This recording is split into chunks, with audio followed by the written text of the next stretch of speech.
Picture this: February 1377. The sun barely pierces the winter sky over Cesena, a modest Italian city that just wanted to govern itself. Suddenly, church bells ring not in celebration but in terror. Families rush through cobblestone streets, children clutching their mothers' skirts, as armored men bearing the papal banner kick down doors. But these aren't invaders from a foreign land. These are soldiers sent by God's representative on earth. What happens when the man meant to save souls orders the deaths of thousands? What we're about to uncover is one of history's most brutal betrayals, committed not by pagans or heretics, but by the very institution that preached love and salvation. To understand this nightmare, we need to step back into the chaos of 14th century Italy. The year is 1377, and the Catholic Church is fracturing. For nearly 70 years, the papal court has been exiled in Avignon, France, under French influence. When Pope Gregory XI finally returns to Rome, he finds a peninsula in rebellion.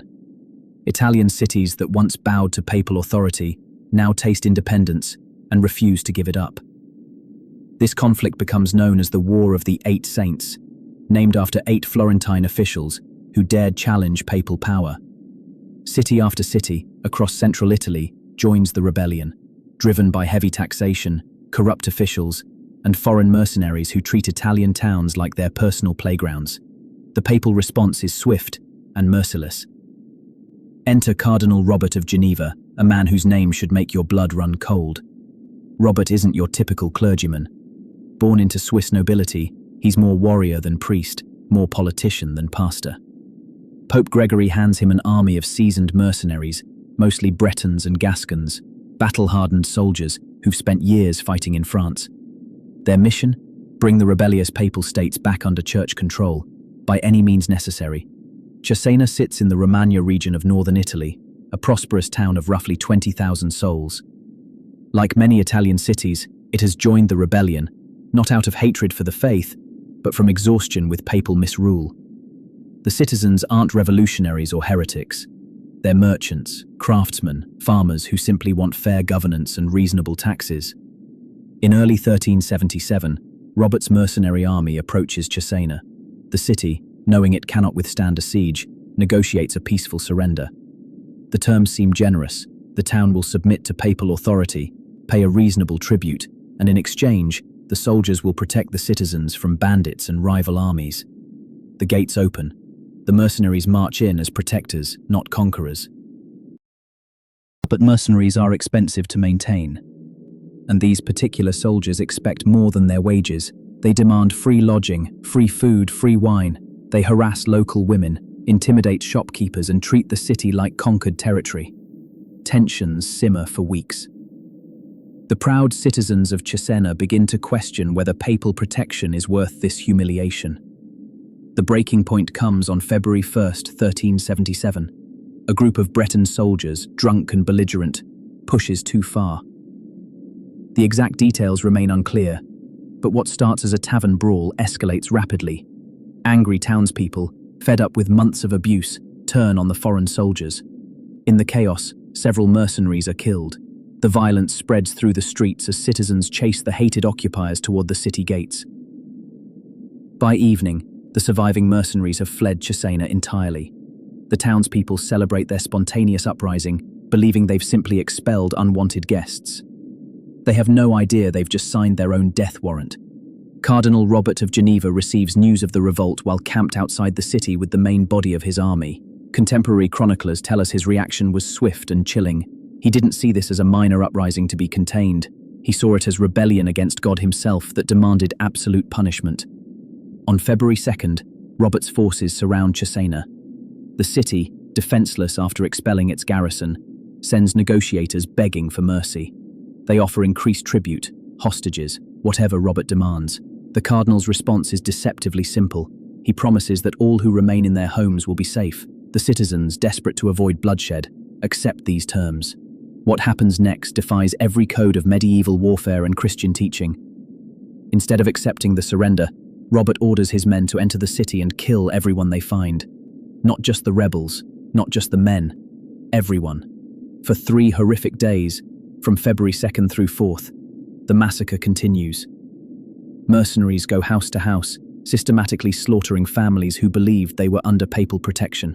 They drag people from churches where they've sought sanctuary, violating the most sacred laws of medieval Christianity. They kill priests alongside their parishioners. They murder children in their mothers' arms. The death toll is staggering. Contemporary sources, including church chroniclers who had no reason to exaggerate, report between 4,000 and 7,000 dead. In a city of 20,000, this means roughly 1 in 3 residents perished. Entire neighborhoods are emptied, streets run with blood for days. What makes this massacre particularly heinous is the calculated betrayal involved. These weren't heat-of-battle killings or accidental casualties. Robert deliberately promised safety to lure people into their homes, then ordered their systematic execution. He turned Christian mercy into a trap, using faith itself as a weapon. The political consequences unfold quickly. News of the Cesena massacre spreads across Europe, shocking even medieval society accustomed to brutality. Italian cities that might have negotiated with papal forces now fight to the death, knowing surrender offers no safety. The War of the Eight Saints intensifies, ultimately costing the Church far more than any rebellion would have. But here's the truly disturbing part. Rather than facing justice for this war crime, Robert of Geneva is rewarded. Just 2 years after ordering the massacre, rival cardinals elect him as Antipope Clement VII, triggering the Western Schism that splits the Catholic Church for nearly 40 years. The Butcher of Cesena becomes a claimant to the throne of St. Peter. Contemporary chroniclers struggle to comprehend what they've witnessed. Even writers sympathetic to papal authority describe the massacre as an atrocity that stains the Church's reputation. The Florentine historian Matteo Villani writes that Robert's cruelty exceeded even pagan tyrants. French chronicler Jean Froissart, no friend to Italian rebels, calls the massacre unnecessarily brutal. Yet somehow this horror story fades from popular memory. Unlike other medieval atrocities, the Cesena massacre doesn't echo through the centuries. It doesn't inspire literature, art, or cultural memory. Perhaps because admitting its reality forces uncomfortable questions about institutions we're taught to revere. The Butcher of Cesena reveals a dark truth about power and faith in medieval Europe. When religious authority combines with political ambition and military force, the results can be more terrifying than any secular tyranny. Robert of Geneva didn't order this massacre despite being a cardinal. He ordered it because he believed his religious authority placed him above moral law. Standing in Cesena today, you can barely imagine the horror that unfolded in its quiet streets. The city rebuilt, life continued, and eventually the massacre became just another footnote in history books. But those 3 days in February 1377 remind us that the most dangerous monsters often wear the robes of righteousness, and sometimes the greatest betrayals come from those who claim to speak for God. Thank you for watching and for joining me as we revisited one of history's darkest crimes. If you found this story interesting, don't forget to like, comment, and subscribe. Turn on notifications so you never miss a journey into the shadows of the past. Until next time, stay curious, stay safe, and remember, the past is never really gone.